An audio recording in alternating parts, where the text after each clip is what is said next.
На съезде журналистов республики глава Башкортостана вручил удостоверение ветеранов военной журналистики, военкоров, проще говоря. В Башкортостане первыми в России приняли закон, который закрепляет их статус и меры государственной поддержки. Об этом поговорим сегодня в программе «Интервью». Здравствуйте. Я с удовольствием представляю гостя сегодняшней программы, который не просто гость, но еще и наш коллега, который, как правило, остается за кадром. И с удовольствием представляю Булата Садриева, военного корреспондента, теперь уже официально ветерана военной журналистики. Булат, привет. Здравствуйте. Ну и так как мы с Булатом работаем уже не первый год, я позволю себе, вопреки правилам, обращаться не на «вы», а на «ты», как мы в обычной жизни общаемся. И с удовольствием поздравляю тебя с тем, что ты получил удостоверение, получил этот статус. Булат, расскажи, вот ожидал вообще, что вот это случится? Здравствуйте. Я не ожидал, что в 36 лет стану ветераном, чего бы то ни было. Вот. Но когда я учился на факультете журналистики, у меня выпадала такая курсовая на тему военной журналистики. Я ее защитил, но никогда не думал, что эти знания мне пригодятся. И вот уже почти 4 года идет специальная военная операция. Мы с самого начала с коллегами снимаем сюжеты. И очень приятно, что наш труд остался замеченным руководством нашей республики. Это очень приятно. То есть, получается, вот просто когда Азат Садриев выходил, да, во время церемонии награждения, он говорил о том, что он тоже выпускник факультета журналистики, однако никогда не думал, что будет военным корреспондентом. А получается, у тебя была курсовая на эту тему. Эта тема фактически, теоретическая база была. Там еще такая интересная история. Эту тему никто не хотел брать, в общем, и так как я поздно пришел на пару, эта тема досталась мне. Ну, в общем, я думаю, ну ладно, надо так надо, потому что первичных материалов, книг на эту тему было в то время мало. Приходилось обращаться и к истории 19 века. Например, Толстой был военкором, Крымскую войну описывал. 20 век это Симонов был военкором. Ну, там много было достаточно таких известных писателей, которых мы знаем как писателей. На самом деле они начинали как военкоры. Илья Эренбург. Ну, в общем, вот на эту базу опираясь, написал я свою курсовую на 3, по-моему, или на 4, не помню уже. Мне кажется, что если сейчас вернуться в вуз, то напишешь уже на отлично. Ну, наверное, надо у преподавателя спросить. Ты отправился на спецоперацию оператором, но уже оттуда начал присылать нам материал уже как корреспондент. То есть вот такие полноценные сюжеты. В какой момент понял, что можешь сделать вот материалы сам? Почему вообще на это решился? На 4-й год уже работы в зоне СВО, практически на 4-й год, в 25-м году, пришло такое понимание, что в принципе я могу делать такие материалы, потому что до этого я выезжал с Рафиком Ахметшиным, с Айнуром Кабировым, с Ильдаром Байбулатовым, так скажем, подглядывал у них, как они работают, и в этот раз получилось, я думаю, сделать хорошие материалы. Спасибо руководству, что доверили, что оказали доверие. Ну, в общем, получилось так, как получилось.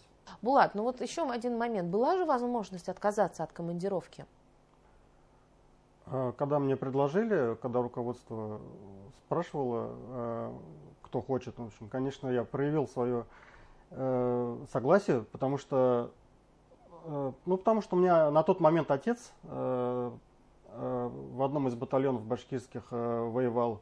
Дядя в самом начале СВО погиб. И мне всегда хотелось разобраться в этом, и что происходит, увидеть своими глазами и как-то внести свою лепту, что ли. Как отреагировали близкие на то, что, когда ты сказал, что вот тебя командируют на спецоперацию в составе съемочной группы, и ты уже согласился? Ты до того, как ответил «да», сказал об этом, или после? Советовался? Ну, я не советовался. У нас в семье не принято советоваться. У нас мужчина сам принимает решения. Но я помню, как первый раз я поехал, это вот весной 22-го с Рафиком Узбековичем Ахметшиным. Да, вот я вспоминаю. И я уже по пути туда сообщил, что вот у меня длительная командировка, что ничего страшного. уже в пути, то есть у них не было возможности даже пытаться меня отговорить. Булат, вот теперь уже как к творческой личности обращаюсь, вот где эта грань между тем, чтобы снять правдивый сюжет, ну и не навредить? Где? Вот она, наверное, там на СВО особенно чувствуется. Так, ну никаких постановок не было у меня, ни разу я не снимал ничего постановочного. Я вот сейчас пытаюсь вспомнить, но не было. Там настолько все интересно, что жизнь это самый лучший режиссер. Там вот многие вещи происходят спонтанно, неожиданно, но на то это и называется как бы войной, да, ведь. Но это не театр, хотя я и работал в театре, но ничего похожего нету. То есть там настоящая жизнь, настоящих людей, и наша задача это просто фиксировать все это и передавать. Что поменялось вот после того, как ты побывал на СВО? Что поменялось в твоем мышлении? Даже не знаю, что могло поменяться в моем мышлении. Система ценностей. Но мы, на самом деле, мы знаем коллегу как человека очень принципиального. Вот, и Булат всегда очень много читает книг, и я знаю, что вот такие вот системы ценностей традиционные, да, как это сейчас принято говорить. Но вот можно сказать, что что-то вот тебя удивило или поразило? Вот есть такое, вот что вот после спецоперации вот что-то поменялось в твоих мыслях? Так, конечно. Понимаешь, ну, я начал понимать, что жизнь, она настолько хрупкая, что настолько бесценная, это вот не передать словами. По мере работы я тут же читаю книги, изучаю этот вопрос, социологию, и мне интересно то, как людей разделяют на категории. Например, Евгения Стулова, мне очень понравилось. Она разделяет на 4 России. Ну, в общем, я выделю только 3. Это, ну, она политолог, писатель. Россия воюющая, это та Россия, которая уже знает, что такое мобилизация, что такое, к сожалению, похоронки. Есть Россия уехавшая, это те, кто покинули страну, и главная их мечта это, чтобы поскорее все закончилось. И Россия столичная, это которая пытается вернуть все до февраля 22 и которая желает, скажем, поражения России, которые вообще не понимают, зачем это все нужно. И своей миссией, может быть, так если нескромно выразиться, я думаю, можно обозначить то, чтобы вот Россия воюющая оказалась крупнее и больше, вот доля нашей страны оказалась крупнее, больше и влиятельнее, чем доля всех остальных Россий. Ты хочешь это донести до телезрителей? Я правильно понимаю, что вот Россия воюющая, условно, да, если мы будем придерживаться этой классификации, в разы больше, и вот она настоящая Россия, верно понимаю? Да, конечно. Даже бабушки, которые вяжут носки и делают лапшу, конечно, каждый из них это доля вот этой вот России воюющей. И Россия воюющая, чем она сильна, это тем, что она желает только победы России. Работал и в обычной, да, журналистике, теперь и в военной есть опыт. И телевидение это всегда командная работа, где есть оператор, корреспондент, водитель.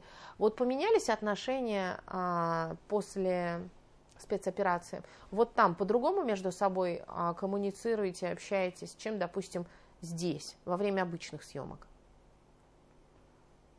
Так, психология общения с коллегами уже непосредственно в каких-то тяжелых ситуациях, конечно, отличаются, потому что хочешь не хочешь, а человек, с которым ты поехал, это кусочек твоей родины, можно сказать. Потому что ты больше там никого не знаешь и никому не доверяешь. Там по мерам безопасности даже не стоит общаться с незнакомыми людьми, там, покупать незнакомые продукты в незнакомых местах. Особенно это было поначалу такое. Конечно, с людьми сближаешься, с коллегами, я им очень благодарен, и водители, и корреспонденты. Я помню каждый день наших командировок. Я могу буквально вспомнить какие-то детали разговоров или где мы были. В общем, ничего там не забывается на самом деле. И когда у меня был фотоаппарат, я каждый день фотографировал не только по работе, ну и снимал видео на фотоаппарат не только по работе, но и наш быт, так скажем. Все это у меня хранится. Ты не планируешь написать мемуары? Мемуары не хочу писать, наверное. Ну, хотя не знаю, может быть, на пенсии. Булат, спасибо огромное, что ты пришел к нам в студию сегодня, рассказал мне, рассказал нашим телезрителям то, о чем, наверное, мы, в общем-то, и в обычной жизни не успеваем поговорить в нашем рабочем процессе, но так важно это услышать, что у нас есть люди, у нас есть коллеги, благодаря которым мы видим то, что происходит сейчас на спецоперации. Спасибо огромное. Спасибо большое, Роза. Булат Садриев, военный корреспондент, сегодня был у нас в студии. Я Роза Хабибуллина. Спасибо, что были с нами.